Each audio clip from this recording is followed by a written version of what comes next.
रहुआ दा जवन कैसे भुलाई, टूटल दिल लेके केकरा भीर जाई।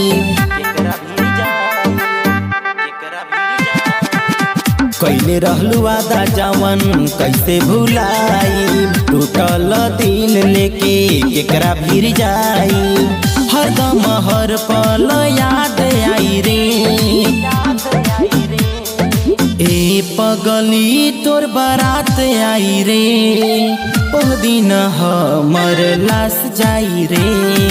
ए पगली तोर बारात आई रे, ओह दिन हमर लाश जाई रे।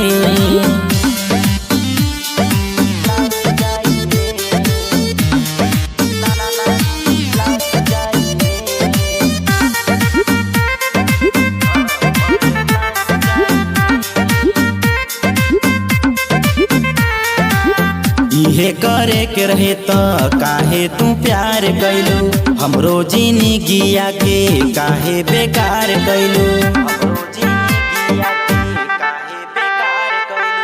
तड़पीले हम दिन राती हो गईनी हम त शराबी हो। अब त सहनाई के गीत होई रे, पगली तोर बारात आई रे, ओह दिन हमर लाश जाई रे। ए पगली तोर बारात आई रे, ओह दिन हमर लाश जाई रे।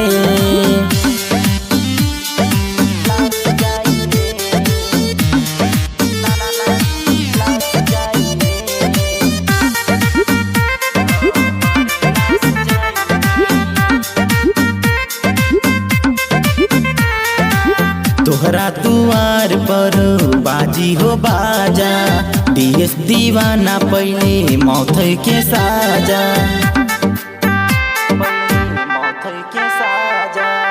राजा बाबू के दोष ना होई, पांडे संतोष के भरोसा ना होई।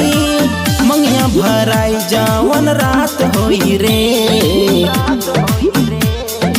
ए पगली तोर बारात आई रे, ओह दिन हमर लाश जाई रे।